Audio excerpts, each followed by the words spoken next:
Bismillahirrahmanirrahim. Alhamdulillahi rabbil alamin. Wassalatu wassalamu ala al-mab'uthi rahmatan lil alamin.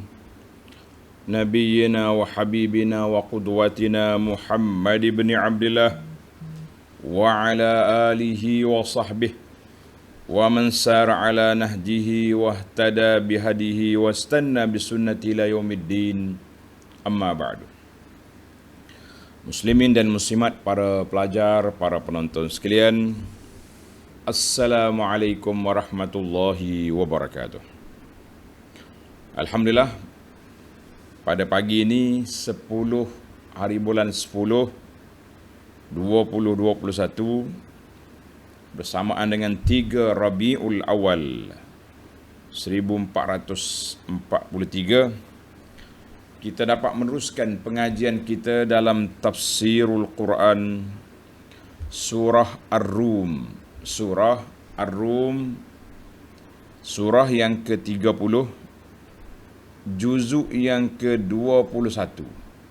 Surah yang ke-30, juzuk yang ke-21. InsyaAllah sambungan kita ayat yang ke-28 dan 29. 2 ayat saja perbincangan kita pada kali ini kerana kita ada sesi tanya jawab. Baik para jemaah sekalian, para penonton sekalian, ayat kita ini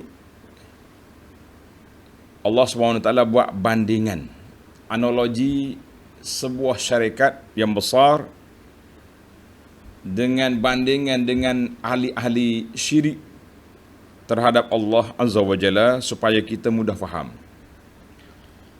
Kerana itu para ulama katakan darbul masal, bidalan, contoh-contoh perbandingan yang dibuat itu untuk taqribul ma'ani, mendekatkan makna supaya kita boleh memahami, mudah nak faham.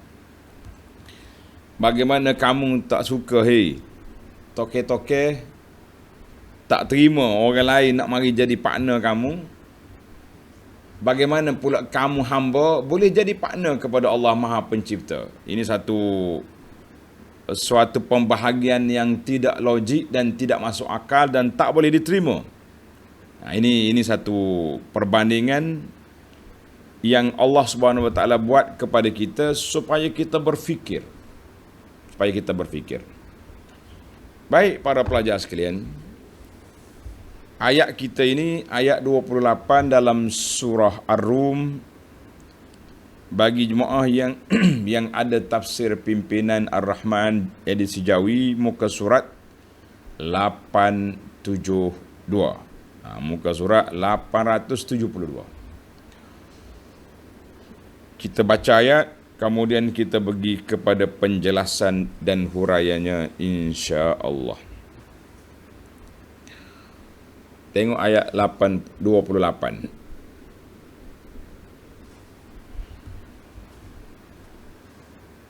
A'udzu billahi as-sami'il 'alim minasy syaithanir rajim.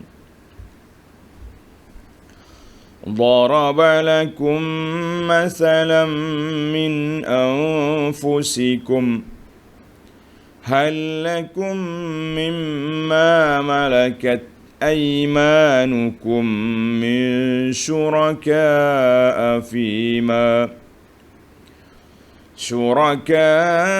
فيما رزقناكم فأنتم فيه سواء تخافونهم كخيفتكم أنفسكم كذلك نفصل الآيات لقوم يعقلون بل اتبع الذين ظلموا أهواءهم بغير علم فمن يهدي من أضل الله وما لهم من ناصرين wa ma lahum min nasirin. Baik. Tengok balik ayat 28. Daraba lakum mathalan min anfusikum. Allah Subhanahu wa taala mengemukakan kepada kamu satu misal, perbandingan dari keadaan diri kamu sendiri. Sekarang ni Allah buat satu analogi supaya kita berfikir, diri kita sendiri berfikir bagaimana kita nak letakkan suatu benda yang tak logik itu kepada Allah, lagi jauh. Iaitu, tengok Allah tanya-tanya, hal lakum mimma malakat aymanukum min syuraka. Hei kaum kafir, kaum masyarakat, relakah kamu menerima sebahagian daripada hamba-hamba abdi yang kamu miliki itu menjadi rakan kongsi-kongsi kamu bersyarikat, supaya dengan penerimaan bersyarikat pada harta benda kamu yang telah dikurniakan oleh Allah kepada kamu, supaya dengan penerimaan kamu itu mereka dengan kamu menjadi sama-sama hak padanya, sehingga kamu tidak pun berani menguruskan harta benda itu dengan tiada persetujuan mereka. Sebagaimana kamu tidak berani berbuat demikian dengan orang-orang yang berkongsi dengan kamu, yang setaraf dengan diri kamu, demikianlah kami menjelaskan keterangan-keterangan satu persatu bagi orang-orang yang menggunakan akal untuk memahaminya.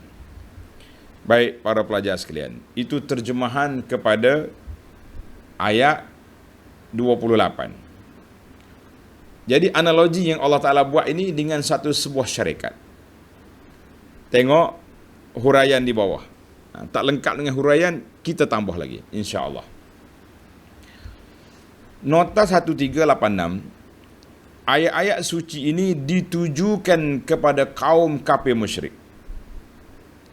Yakni, kalau mereka tidak pernah membenarkan hamba-hamba abdi mereka mempunyai hak yang sama dengan mereka. Contohnya gini ya, mudah. Dia panggil analogi yang cukup simple, yang cukup mudah. Kita ada satu syarikat, kita ada shareholder, ada partner, ada board director, macam-macam pembesar ni. Kita ada juga hamba abdi, kuli-kuli yang bekerja boroh kita ni. Tiba-tiba boroh itu mendakwa dia ni partner kita dalam syarikat besar, syarikat gergasi kita kata, yang dia punya kepala modal dia juta-juta. Budak ni, kau tu pekerja aku, tukang jaga pintu, tukang angkat sampah, contohlah kita kata, bukan nak hina jawatan.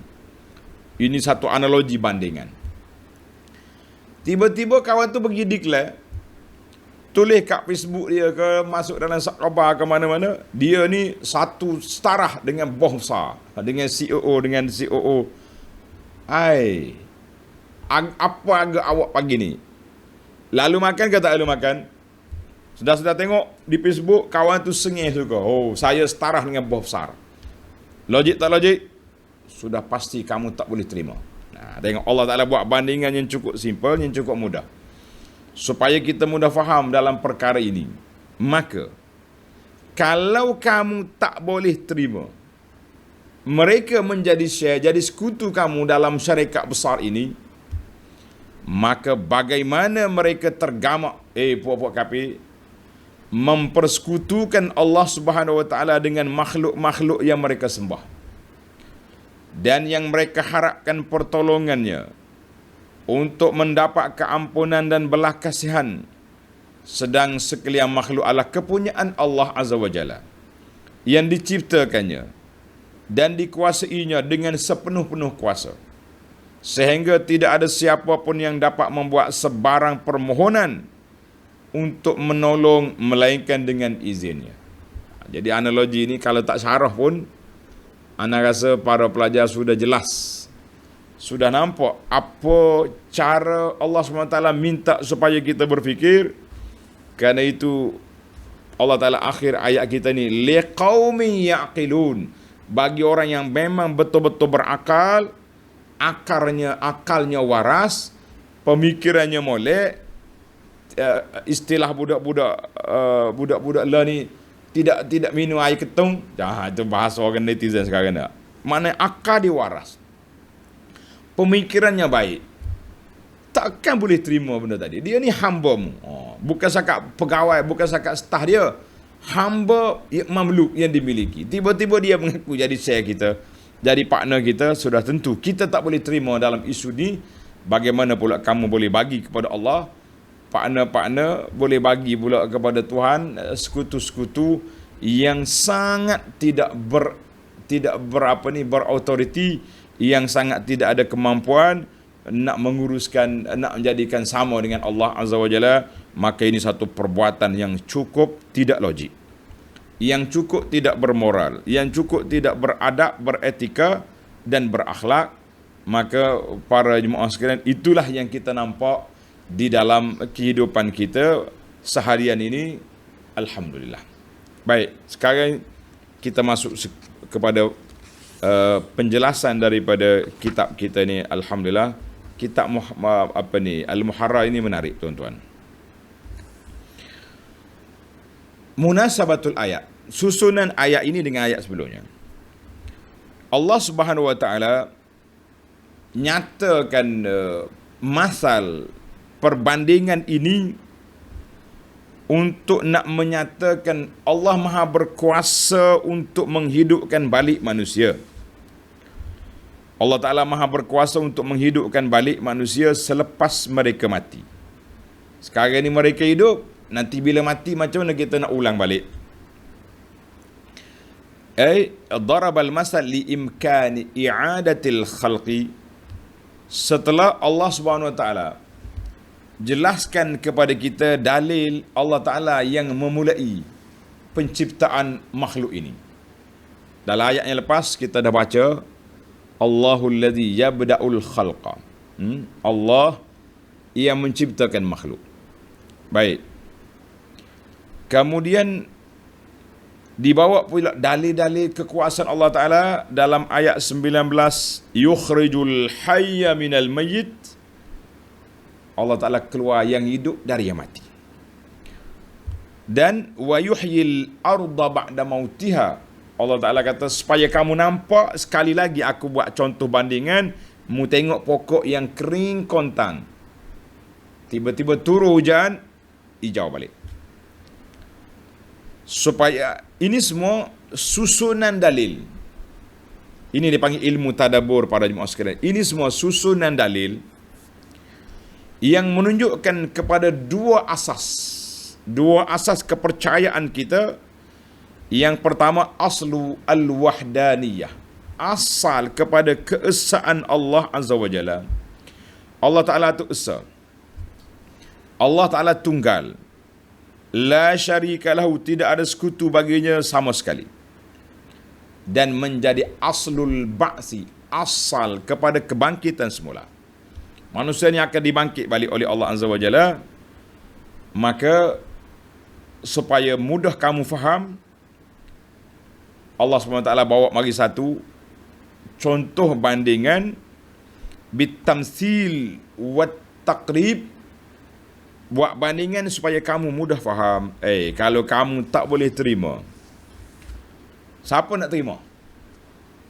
Hamba kita, hamba abdi kita, tiba-tiba dia mengaku jadi partner dalam syarikat kita yang besar. Logik tak logik? Mana boleh tak logik langsung. Demikianlah kejinya, demikianlah jeleknya pengakuan orang kafir yang meletakkan Allah Ta'ala tu ada syarik, ada partner, ada kawan dan sebagai perkara yang sangat keji. Baiklah para pelajar sekalian, darabalakum masalan min anfusikum. Tengok pada ayat, kita ambil satu-satu kalimah. Allah Subhanahu Wa Taala mengemukakan kepada kamu satu misal perbandingan dari keadaan diri kamu sendiri. Min anfusikum. Kita dah mengembara ke alam cakrawala, alam bumi, alam bukit. Di antara langit dengan bumi sudah mengembara kita. Sekarang ni Allah Ta'ala juga telah bawa kepada kita dalil-dalil daripada diri kita sendiri. Dalil keluarga. Kejadian manusia. Kita sudah bawa 4 ayat. Liqaumi yatafakkarun, liqaumin yasma'un, liqaumin lil'alimin, liqaumin yaqilun. Sudah cukup kita berfikir. Sekarang ni Allah Ta'ala bawa balik satu bandingan sebagai orang pelengkap pada perbincangan. Allah Ta'ala buat bandingan betapa huduhnya, qubhu, huduhnya sifat syirik dan terbatalnya perbuatan syirik, supaya kamu, puak-puak kafir musyrik, dapat memahami dengan contoh bandingan yang telah dibuat ini. Hal lakum mimma malakat aymanukum. Allah tanya, adakah kamu, raqiqikum, hamba-hamba yang kamu miliki, boleh masuk dalam syariatmu? Tak mungkin. Sama taraf, label sama dengan bos, sama-sama boleh buat keputusan muktamad dalam mesyuarat. Kata orang, kalau dia tak setuju boleh tepuk meja. Mu nak terima tak terima? Fatakunu antum wahum mutasawiyaini. Sama taraf. Kamu pun takut mereka boleh buat keputusan itu ini. Sudah tentu kamu tak boleh terima. Sudah pasti kamu tak boleh terima. Kamu tak boleh terima hamba-hamba kamu. Maka kalau kamu tak boleh terima perbuatan itu, Allah kata apa? Kadzalika nufassilul ayat liqaumi yaqilun. Demikianlah kami menjelaskan keterangan-keterangan. Menjelaskan keterangan-keterangan satu persatu bagi orang yang menggunakan akal untuk memahaminya. Habis. Allahu Akbar. Ini dia panggil ilmu tadabbur. Ilmu bagaimana kita nak memahami Al-Quran, sehingga kan Allah Ta'ala buat contoh. Para ulama Islam, ulama tafsir, ulama ahlul Quran mengatakan dalam Quran ini dia ada masal, ada contoh bandingan. Ada kisah-kisah umat yang silam, umat terdahulu. Ada juga naba, ada juga berita-berita yang akan datang. Apa akan berlaku pada hari kiamat, apa akan berlaku. Semua ini supaya manusia berfikir. Manusia mengambil iktibar. Manusia mengambil pengajaran tentang suatu masa dulu kita tidak ada. Kemudian Allah Ta'ala adakan daripada kecil sampai ke besar. Sudah besar kamu pula berkahwin. Perkahwinan itu wa min ayatihi, tanda keagungan Allah Azza wa Jalla, disatukan dua hati yang tak pernah kenal. Kata orang tak kenal maka tak cinta, bila sudah berkenalan tak mau putus cinta. Itu suasananya berlaku. Baik. Jadi sudah banyak ayat-ayat, nufassilul ayat, bagi orang yang berakal. Kalau kita ada akal, kalau kita akal kita waras, pemikiran kita baik, maka sudah pasti kita akan dapat berfikir, dapat menerima, dapat mengatakan bahawa la syarikalah, tidak ada sekutu bagi Allah Azza wa Jalla dalam suatu perkara sekalipun. Tidak ada sama sekali. Alhamdulillah jelas kepada kita para jemaah sekalian. Baik. Keterangan sudah dinyatakan. Maklumat sudah lengkap. Ajak berfikir sudah ajak beberapa kali. Analogi, misalan, bandingan telah dibuat. Contoh-contoh umat dulu binasa mereka sudah tengok. Contoh wakil yang Allah Ta'ala hantar mari Muhammad sallallahu alaihi wasallam dengan kepribadiannya, wa innaka la'ala khuluqin azim, ada depan mata mereka. Tapi mereka masih berdegil. Mereka masih lagi tidak mau menerima. Tak mau menerima apa? Tak mau menerima Allah yang Esa. Tak mau lagi mengakui sebagai seorang Islam. tidak juga mau mempercayai bahawa mereka akan hidup balik selepas mati. Adanya hari pembalasan, adanya hari perhitungan, tak mau terima juga. Maka Allah SWT nyatakan di sini, apa punca? Apa sebab manusia menolak kebenaran? Apa punca, apa sebab manusia tak mau menerima ajaran Islam? Apa sebab, apa punca, apa problem, masalah manusia kerah kepala, tidak mau tunduk pada peraturan Allah? Maka ayat 29 memberi jawapan kepada kita, para pelajar sekalian, supaya kita tidak termasuk di kalangan orang itu. Tengok ayat 29. Balittaba'al ladzina zalamu ahwa'ahum bighairi ilm. Orang-orang yang zalim itu, orang-orang yang zalim, apa dia jadi? Balittaba'al ladzina zalamu. Orang yang zalim itu, zalim yang paling besar atas dunia ini dalam pegangan syirik kepada Allah Ta'ala. Itu yang paling besar. Ada setengah orang dia tak faham bila kita kata syirik itu zalim. Dia kata pukul orang lagi zalim, ambil rasuah lagi zalim. Kita kata itu zalim dalam bab kira-kira muamalat sama kita. Yang ini zalim dari sudut pegangan hati, dari sudut i'tiqad, dari sudut kepercayaan. Zalim yang paling besar syirik. Inna syirka la zulmun azim. Syirik adalah satu kezaliman yang besar. Maka Allah kata apa? Balittaba'al ladzina zalamu. Orang-orang yang zalim itu, iaitulah zalim dengan melakukan syirik terhadap Allah Azza wa Jalla. Mereka tidak berfikir. Tak fikir dia, tak fikir. Dia main tak percaya situlah. Tak mau fikir, tak mau fikir. Bukan sakat tak mau fikir. Ittaba'u ahwa'ahum.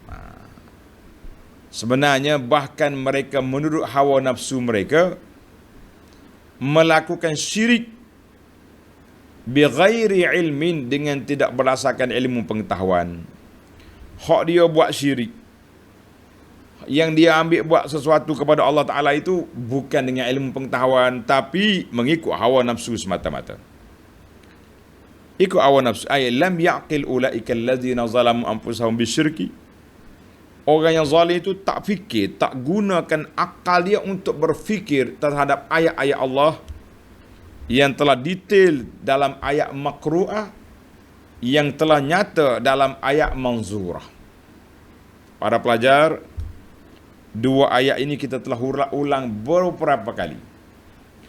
Dan ana harap insya-Allah para pelajar kita sudah dapat memahami istilah-istilah yang besar ini. Ayatun makru'atun, ataupun ayatun matluwah, atau dengan ayat manzurah, ayat musyahadah. Ayat matluwah, ayat yang dibaca. Makru'ah, maktubah, yang tertulis depan mata kita dalam mushaf. Itu ayat. Satu lagi ayat manzurah, ayat yang dilihat. Ayat musyahadat, yang disaksi dengan mata kepala kita, tengok semua dah kuasa Allah Subhanahu Wa Taala. Dengan alam atas, alam bawah, alam tengah, hayawan-hayawan, makhluk-makhluk. Allahu Akbar. Sudah ada. Tapi tak mau ikut juga. Kenapa? Innamattaba'u ahwa'ahum. Kerana mereka mengikut hawa nafsu. Itu punca kerusakan. Bukan manusia tolak dengan ilmu. Bukan mereka tolak dengan hujah. Bukan mereka tolak dengan ma'rifah. Tapi mereka tolak dengan hawa nafsu. Habis dah lah. Jahlam minhum bil haqqi, kerana mereka jahil hakikat sebenar kehidupan dunia yang akan berjalan menuju ke akhirat. Itu yang hakikat sebenar. Sebagaimana dalam surah Al-Qasas yang kita baca dulu, tanda surah Al-Qasas ayat 50 Allah kata apa? Fa in lam yastajibu lak. Wahai Muhammad sallallahu alaihi wasallam, kalaulah mereka tetap tak mau terima dakwahmu, fa'lam annama yattabi'una ahwa'ahum. Kamu ketahuilah bahawa mereka mengikut hawa nafsu. Itu ya punca. Jadi dalam ayat ni sama. Ayat Al-Qasas 50 dengan ayat kita ni, balittaba'al ladzina zalamu ahwa'ahum bighairi ilmin.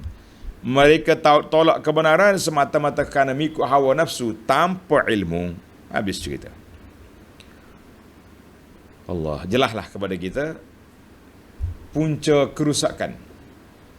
Manakala kita benda ni, kita tengok kereta mati tengah jalan, tiba-tiba kita duduk dalam rumah gelap malam, elektrik padam, kita kena cari di mana punca. TMB akan cari punca apa ni, punca ni gelap ni. Oh, dia pernah generator dia pecah, meletup. Kereta kita kenapa mati tengah jalan? Habis minyak. Dia punya shock wire, macam-macam. Maka manusia ni kalau tak terima dakwah, tak mau menerima Islam ini, kita kena check balik dalam hati dia. Fi qulubihim maradun, dalam hati dia ada penyakit. Penyakit yang menyebabkan manusia kafir, nama dia penyakit keraguan. Dia ada penyakit. Dalam hati kita ada dua penyakit. Satu dia panggil penyakit syak, penyakit ragu. Ini kafir, munafik. Satu lagi dipanggil penyakit syahwat. Syahwat ini penyakit kita semua. Kenapa tak boleh pergi solat Jumaat tu? Sibuk main bisnes, tengah busy sekarang. Kita naik balik selepas daripada Covid, tak ada lagi masjid juga. Baru ni masjid tutup, ni masjid buka, tak pergi. Kenapa? Sudah mari. Itu dipakai penyakit syahwat. Penyakit syahwat merosakkan orang Islam dan bukan Islam. Dua-dua sekali dia lantap. Tapi penyakit syubhat, keraguan itu penyakit yang melanda munafik dan orang kafir. Jadi punca sesat tu, itulah punca dia. Na'udzubillah. Kita minta perlindungan Allah Azza wa Jalla daripada terjebak dengan dua-dua penyakit yang berbahaya. Baiklah, kita pergi pada dalam ayat yang sama lagi. فَمَنْ يَهْدِي مَنْ أَضَلَّ اللَّهُ. Maka tiada sesiapa yang dapat memberi petunjuk kepada orang yang telah disesatkan oleh Allah disebabkan bawaannya sendiri. Kamu sendiri pilih jalan sesat. Kamu sendiri yang pilih jalan yang tak betul. Kamu sendiri pilih jalan yang tak tahu pergi ke mana, maka sesatlah kamu. Wal'iyazubillah. Wal'iyazubillah. Jadi kita kena tengok tuan-tuan, punca kesesatan manusia ni mari daripada mana. Tengok adian agama-agama lain, apa sebab mereka boleh pertahankan hujah dia? Kenapa mereka tak mau terima Islam? Tengok. Sebab itulah bagi saya, kita yang duduk selesa dalam masjid, dalam surau, dalam kelompok kita, kita tak akan menjiwai kenapa orang tu syirik. Jiran saya tu non-Muslim, habis duduk main kapi situ dia. Pagi-pagi bakar calon, petang duduk main. Mana kita tak tahu.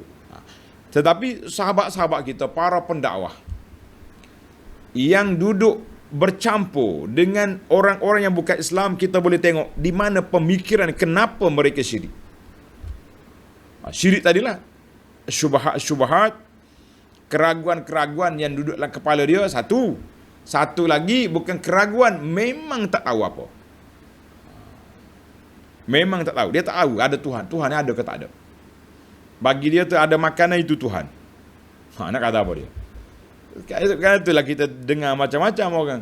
Ada yang sembah berhala, ada yang sembah makanan, ada sembah anggota sulit dia pun, kemaluan dia pada juga. Sebab dia ni yang menjadikan macam-macam dia punya kepahaman.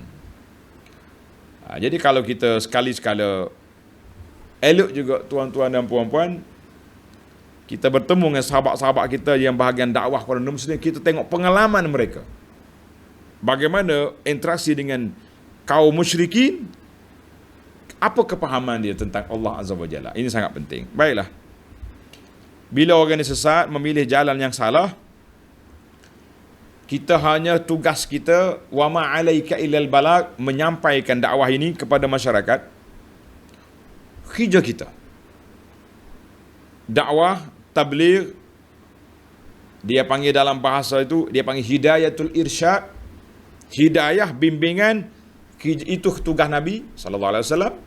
Disambung oleh para sahabat, disambung oleh tabi'in, disambung oleh para ulama di zaman kita ini, disambung oleh anak cucu cici kita sampai kiamat. Tapi satu kuasa yang tidak boleh kita sambung, hidayatut taufiq. Hidayah nak suruh orang terima, taufik itu kuasa Allah Azza wa Jalla. Kita tak ada kuasa. Kita hanya boleh nasihat, boleh sampaikan, boleh bagi hujah, boleh bagi keterangan. Yang menerima Allah Azza wa Jalla. Karena itu apabila kita dakwah kepada orang bukan Islam, mereka menerima syahadah. Mereka nak mengucap dua kalimah syahadah, nak mengaku ada Allah. Masya Allah besarnya kelebihan kita para jemaah sekalian. Alhamdulillah. Kita keluarkan orang daripada syirik kepada tauhid. Keluar orang daripada kezaliman akidah kepada dakwah yang suci murni. Kita kata Masya Allah, tabarakallah. Inilah kerja-kerja besar. Maka Allah kata apa? Faman yahdi man adallallah. Tak ada siapa. La ahad. Siapa yang boleh bagi hidayah orang yang tersesatkan? La. Wa ma lahum min nasirin. Dan tiada pula bagi mereka siapa yang dapat menolong melepaskan mereka dari azab Allah. Tak ada siapa lagi boleh tolong. Macam mana kita nak tolong? Orang yang telah ditakdirkan oleh Allah Azza wa Jalla, dia hidup dalam dunianya syirik, maka di akhiratnya mereka akan duduk dalam azab yang berterusan, yang berpanjangan. Jadi kerja kitanya, kalau kita sayang kepada orang, kita dakwah mereka. Dakwah mereka. Sebab itulah kita tengok sahabat-sahabat kita ni yang masuk Islam, bila sebut tentang ibu bapa, menangis. Kenapa tak menangis? Kita tahu akidah kitanya. Putuslah hubungan kita dengan mereka di akhirat kalau mereka tidak beriman. Di atas dunia ni dia putuskan kita. Ada anak yang kena halau keluar dari rumah. Ada ibu bapa yang sudah bagi amaran masuk Islam. No, putus hubungan. Tak boleh balik rumah. Dihalau keluar. Harta pusaka tak dapat. Macam-macam dia punya halangan-halangan yang tersendiri. Tapi di akhirat esok mereka terputus hubungan dengan anak-anak dia yang beriman. Tapi bagi kita yang Islam, alhamdulillah, di antara nikmat yang anugerah Allah Taala anugerahkan kepada kita, orang Islam ini dapat berkumpul balik dengan keluarga kita di akhirat nanti. Itulah di antara nikmat yang besar. Suka kita boleh berkumpul ni. Tuan-tuan, puan-puan yang tahu sekarang ni, bila mari PKP, kerajaan menghadkan rentas negeri. Macam-macam orang tulis dekat Facebook, luahan perasaan. Rindu ke mak, tak boleh balik kampung. Macam-macam dia rasa. Jadi kita bayangkan besok, fala ansaba bainahum yauma izin. Pada hari kiamat esok, orang Islam dengan bukan Islam, la ansaba lahum. Tidak ada lagi nasab keturunan, tak boleh tolong aku. Apa nak buat? Tapi bagi orang yang beriman, alhaqna bihim zurriyatahum, kami akan kumpul balik mereka dengan zuriat mereka. Itulah nikmat yang besar yang kita dambakan, yang kita nantikan, yang kita mengharapkan kita kumpul balik di akhirat esok, insya-Allah taala. Baik para pelajar sekalian, 2 ayat saja perbincangan kita dalam ayat ini. Sekarang ni kita berpindah kepada apakah yang boleh kita ambil, yang boleh kita belajar. Kita korek 10 pengajaran, iktibar ataupun fawaid daripada ayat yang kita baca ini. Tak usah banyak-banyak lah. Kalau 10 setiap pagi, Allahu Akbar, satu surah kita dapat 100, 200, 150 faedah untuk nak menguatkan iman kita kepada Allah Azza wa Jalla. Tuan-tuan kata alhamdulillah. Baik, faedah yang pertama dia panggil fawaid at-tarbawiyah. Ayat yang kita baca, balittaba'al ladzina zalamu ahwa'ahum. Sesungguhnya orang yang zalim, yang syirik itu ikut hawa nafsu semata-mata. Bighairi ilmin, tanpa ilmu. Tuan-tuan pelajar tanda, ayat ini al-hathu ala talabil ilmi wal amali bih. Ayat ini menggalakkan kita supaya menuntut ilmu yang benar, ilmu syar'i, ilmu daripada Allah Azza wa Jalla, ilmu dari Nabi sallallahu alaihi wasallam. Bila kita dapat ilmu, kita beramal dengan dia, maka orang ni orang selamat, insya-Allah. Fal jahil, orang jahil dia tak tahu apa. Tapi orang ada ilmu, orang alim, walaupun kadang-kadang dia terbabas,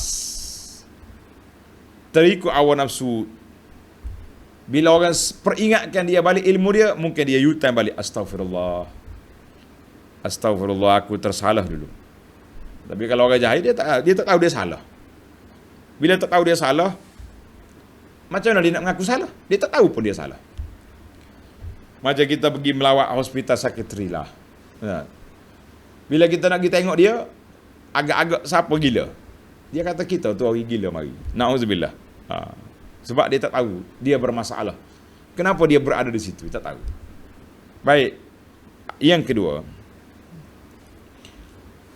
dalam ayat ini, faman yahdi man adallallah. Siapa dia boleh bagi hidayah bila Allah Ta'ala sesatkan orang tu. Ayat ini mengajar kepada kita laftun tibahil insan. Kita manusia kena sentiasa minta hidayah daripada Allah Azza wa Jalla. Sentiasa. Sebab bila Allah Ta'ala sesatkan orang, tidak ada lagi ruang untuk dia kembali kepada Allah.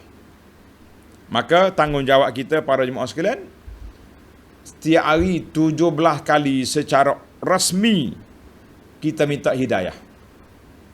Tuan-tuan dan puan-puan perasan ke tidak? Ataupun dia panggil bahasa Arab kata mururin kira, lalu je tak tahu apa. Apa makna kita tak sedar? Dalam Fatihah yang kita baca tadi, dalam solat subuh, dalam solat zuhur, ihdinas siratal mustaqim. Waktu baca tu berapa kali menggigil, gementar hati kita minta ihdinas siratal mustaqim. Ya Allah, tunjuk aku jalan yang lurus. Tuan-tuan dan puan-puan, itu yang dinamakan khusyuk. Bila hati itu memahami bacaan, kita minta dengan Allah Ta'ala, minta sungguh-sungguh, ketika itulah air mata kita akan terasa sebab. Ihdinas siratal mustaqim. Ya Allah, tunjuk aku jalan yang lurus. Kalau engkau tak tunjuk, tak ada siapa yang boleh beri petunjuk. Faman yahdi man adallallah. Siapa yang boleh beri hidayah? Mereka yang Allah sesatkan. Tak ada siapa boleh hidayah. Minta dengan betul-betul tawajuh kita, dengan ikhlas daripada hati kita. Ambil daripada lubuk hati. Bukan ihdinas siratal mustaqim siratal ladzina waladdallin. Lepas salat tak terasa apa. Ini satu kerugian.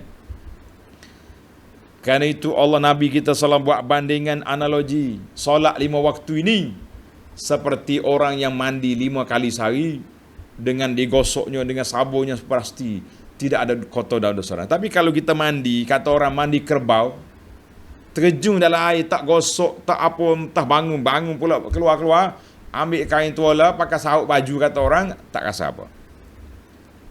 Itu bandingan yang cukup menarik. Maknanya kalau solat kita, dalam siri yang lepas kita dah bincang, innas salata tanha anil fahsya'i wal munkar. Baru je kita lalu ayat itu. Kenapa solat kita tidak menjadi? Sebab solat kita tak cukup spek, kualiti. Dalam bahasa orang bercakap sekarang ini, tak cukup ISO. Tak langgar SOP solat. Apa kita nak buat? Mudah-mudahan dengan kita belajar ini, biar kita terasa menjiwai bahawa ihdinas sirat. Ketika kita nak ihdinas siratal mustaqim, di akhir solat kita kata alhamdulillah ya Rabbi, mu hidayah kepada aku solat. Aku sudah solat, aku sudah rokok, aku sudah sujud ke mata-matamu. Di akhir solat Nabi kita ajar satu lagi doa yang tidak ditinggal oleh baginda Nabi sallallahu alaihi wasallam, ya muqallibal qulub tsabbit qalbi ala dinik. Wahai Tuhan yang membolak-balikkan hati, tetapkan hatiku di atas agama. Kenapa doa ini dibaca di akhir salat? Tuan-tuan dan puan-puan, ini ilmu tadabbur. Kenapa kita baca di akhir ini? Akhir salat. Sebab kita dah melakukan yang terbaik. Ibadat kepada Allah SWT. Tunduk patuh pada Allah. Maka kita minta, ya Allah, sebagaimana Engkau hidayahkan kepadaku dapat melakukan solat beribadat kepadamu, Engkau kekalkanlah hidayah itu, jangan ditukar. Mari pula solat yang kedua pula sama juga. Kita kata insya-Allah. Dengan cara ini kita ada keyakinan, ada kekuatan diri untuk hidup dengan Islam sampai kita mati. Dan insya-Allah kita berdoa, nas'alullaha al-azim bi asma'ihil husna wa sifatihil ula an yakhtim lana bi husnil khatimah. Ya Allah, akhirlah hidup kami semua, keluarga kami, orang-orang yang kami sayangi dengan husnul khatimah, iaitulah kita akhiri hidup kita ini. Selain daripada kita beribadat sepanjang hayat, kita akhiri dengan kalimah la ilaha illallah, sebagaimana sabda Nabi sallallahu alaihi wasallam, man kana akhiru kalamihi la ilaha illallah dakhalal jannah. Allahu akbar. Baik, itu baru fawaid tarbawiyah. Kita sambung lagi dengan al-fawaid al-ilmiyah. Faedah dari sudut ilmunya, dari sudut akademiknya pula. Ya, yang ketiga, kita sambung teruslah faedah ni. Yang ketiga, darabalakum masalan min Allah Ta'ala buat bandingan dalam diri kita sendiri. Dalam kehidupan kita, ulama kata ayat ini mengisbatkan qiyas. Dalam hukum syariat itu ada qiyas. Mana boleh kita buat qiyas, perbandingan macam beras dengan gandum. Beras tak ada, Nabi tak sebut pun beras. Tapi oleh kerana illah dia sama, maka dia panggil. Allah Ta'ala buat bandingan supaya kita berfikir, i'malul fikri, menggunakan fikiran untuk apa? Untuk kita nak dekatkan kita kepada Allah Azza wa Jalla. Jalan pintas yang paling dekat kita nak mengenali Allah, iaitulah melalui Al-Quranul Karim. Ni kalau kadang kita pergi melalui jalan lain, jalan falsafah ke, jalan apa benda, dia panggil melilau. Istilah orang kata nak pegang telinga, pegang sini. Kita pusing tangan terbalik sampai belakang pergi cari telinga, buat apa? Sama juga nak kenal Allah, qul huwallahu ahad. Kita pusing sana pusing sini, akhir sekali sampai insya-Allah, tapi lambat. Tengok ni. Yang keempat, Allah Ta'ala buat bandingan di sini, hal lakum mimma malakat aimanukum. Logik ke tidak, hamba abdi kamu mengaku dia partner kamu dalam syarikat. Logik. Kata di para ulama, yahtaju subhanahu wa ta'ala bima fi uqulihim. Allah Ta'ala masuk asak dalam kepala mereka, kehidupan dunia mereka. Mereka tak logik.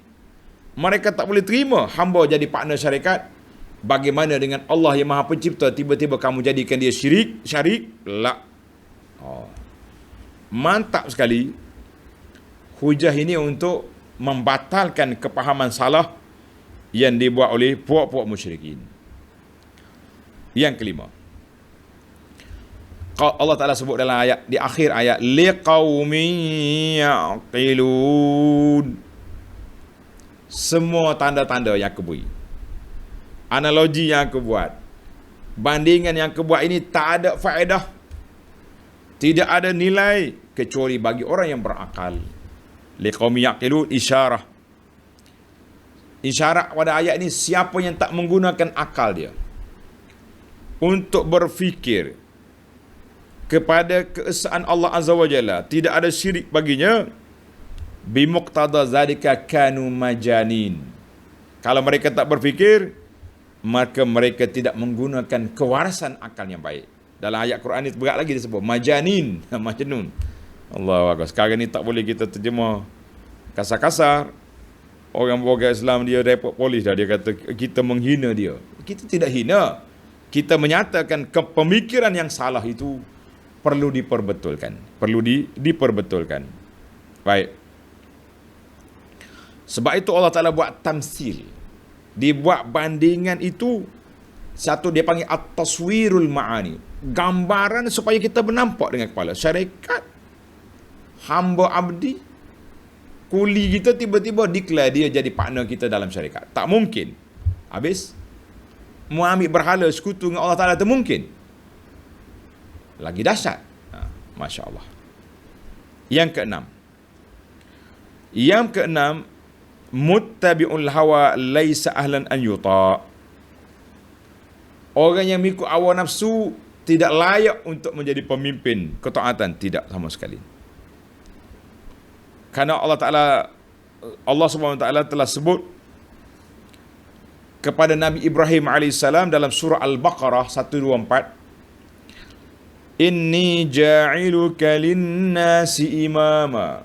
Ibrahim, aku jadikan kamu tu imam, pemimpin. Qala wa min zurriyyati. Ibrahim minta, ya Allah, termasuk zuriat aku.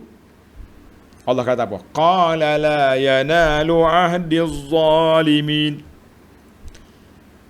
Termasuk kecuali hamba-Mu, anak cucu-Mu yang zalim, yang syirik, tak masuk. Maka di sinilah kata di para ulama mengkaji, pengikut hawa nafsu tak layak untuk jadi pemimpin. Tidak layak ditaati. Yang kena taatnya orang yang taat kepada Allah, barulah kita taat kepada dia. Taat itu tidak mutlak lah. Itu yang ke-6. Kita pergi kepada yang ke-7. Tujuan matlamat Allah Ta'ala buat bandingan untuk nak menyatakan takbih, nak menyatakan keji dan jeleknya sya'ni syirk, perbuatan syirik terhadap Allah Azza wa Jalla. Cara Tuhan buat dengan cara dia menggunakan pemikiran. Nampak kita punya dalam kepala kita nampak benda tu salah, benda tu tak betul. Mana ada tiba-tiba orang mengaku ahli syarikat, tak mungkin. Yang ke-8, kadzalika nufassilul ayati liqaumin ya'qilun. Allah kata, ayat aku ni untuk orang berakal je. Orang tak berakal jangan bincang, tak jadi apa. Ilis. Kata ulama tadabbur, fihi takhsisul qaumil aqilin. Allah Ta'ala sebut khas nama orang berakal, li'annahumul muntafi'una biha, kerana orang berakal je yang dapat manfaat daripada ayat ini. Orang tak berakal, tak usah duduk cakap lah, tak jadi apa. Kata orang tak bergogek pok dia ni. Sama je, cakap tak cakap sama. Na'udzubillah. Baik, yang ke-9, taqyidu ittiba'il hawa bighairi ilmin. Allah kata apa? Mereka itu mengikut hawa nafsu tanpa ilmu. Ayat ini mengatakan tashni', celaan kepada orang yang ikut nafsu dia semata-mata. Kerana dia ikut hawa nafsu campur dengan cahaya pula kepada yang dia ada, maka jadilah mereka itu rendah darjat dia. Ikut nafsu, cahaya dengan maklumat. Jadi kita hari ini para pelajar sekalian, jangan kita ikut nafsu semata-mata. Kita keluar daripada kepompong ikut hawa nafsu, kita mengikut dalil. Mengikut dalil terhadap apa yang disebut oleh Allah Subhanahu Wa Taala dan Rasulnya sallallahu alaihi wasallam. Seronok juga bila sebut mencari dalil ni. Cari dalil. Ada orang keluar satu poster, seorang pakcik. Seorang pakcik pegang poster, dia kata kita nak sambut Maulid Nabi ni tak payah dalil. Sebab Nabi tu menyatakan bila kita sayang ke Nabi, kita kena sambut. Kita kata menarik juga dia punya poster. Tetapi dalam beragama perlu kepada dalil. Kita nak buat satu-satu perbuatan, ada nak Nabi kita buat? Sahabat buat. Takkanlah dia orang itu tak sayang ke Nabi. Sayyidina Ali menantu dia. Ada ke Nabi Ali buat? Itu dari sudut kalau kita nak main analogi. Tapi kalau kita kata, oh saya baca sirah Nabi sempena dengan bulan ini, kita kata bacalah. Saya syorkan tuan-tuan dan puan-puan, baca sirah Nabi dari awal sampai ke akhir sebulan bulan Rabiul Awal ini. Bulan sirah Nabi kita namakan. Bulan sirah Nabi. Daripada kelahiran sampai Nabi wafat. Sebulan cukup. InsyaAllah cukup. Oi, saya tak sempat nak baca Ustaz. Duduk atas kereta je. Baik. Tuan-tuan tengok dalam YouTube kita, Halaqah Abu Anas Madani, ada 2-3 playlist yang menyenaraikan kitab yang saya baca daripada awal sampai akhir. Khatam tapi secara ringkas. Di antara kitab yang cantik kita murajaah mula ni, dia panggil kitab Khasaisul Mustafa. Ciri-ciri keistimewaan Nabi. Daripada awal lagi kita baca. Tuan-tuan ambil satu hari satu kuliah. Mudah-mudahan sebulan ni kita dapat khatam sebuah kitab keistimewaan Nabi. Menarik. Ada lagi kitab lain lagi tentang sirah Nabi, 41 kelebihan Nabi sallallahu alaihi wasallam contohnya. Ada 2 kuliah yang panjang. Ada lagi kitab ciri-ciri keistimewaan Nabi, tadi kita dah sebut. Syama'ilun Nabi. Nak mengenali sifat fizikal, sifat akhlak, pakaian Nabi, makanan, semua dalam kitab itu. Alhamdulillah saya sudah khatam semua kitab-kitab ini. Tujuan anak baca ini untuk nyatakan kita ni sayang ke Nabi sallallahu alaihi wasallam. Kalau orang keluar dalil senarai karut bahawa ini kumpulan yang tak sayang ke Nabi, kita kata ini di antara min ajaibid dunya. Mu sayang ke Nabi dengan duk bergendang siang malam, kita sayang ke Nabi, kita baca syama'il, baca kitab, baca dan kempen masyarakat supaya cinta kepada Nabi dengan mengamalkan sunnah. InsyaAllah itulah jalan yang baik. Sebab kita cinta ke Nabi bukan cinta nafsu, tapi cinta dengan dalil. Sebab apa? Nabi kita minta supaya kita ikut dia. Nabi kita minta supaya kita amalkan sunnahnya sallallahu alaihi wasallam. Yang terakhir, yang ke-10, Allah kata apa? Akhir ayat, wa ma lahum min nasirin. Siapa dia sudah sesat, tak ada siapa yang boleh bagi pertolongan. Ayat ini katatmim, pelengkap kepada apa yang Tuhan sebut. Hidayah itu kuasa Allah SWT. Tapi kalau siapa sudah sesat, tak ada siapa yang boleh keluar daripada kesesatan itu kecuali dengan izin Allah, dengan kuasa Allah Azza wa Jalla. Jadi alhamdulillah, 2 ayat yang kita baca ini mempunyai makna yang cukup besar dalam kehidupan kita, makna yang cukup besar di dalam perjalanan hidup kita ini untuk menuju ke akhirat. InsyaAllah, mudah-mudahan tuan-tuan kita semua mendapat hidayah, mendapat bimbingan daripada Allah Azza wa Jalla. Permohonan kita yang kita minta dengan Allah pagi, petang, siang, malam, ihdinas siratal mustaqim, dikabulkan oleh Allah Azza wa Jalla sampai ke kita mati. Subhanakallahumma hamdika, asyhadu an la ilaha illa anta, astaghfiruka wa atubu ilaik. Wa sallallahu ala nabiyyina Muhammad wa ala alihi wa sahbihi ajma'in, walhamdulillahi rabbil alamin.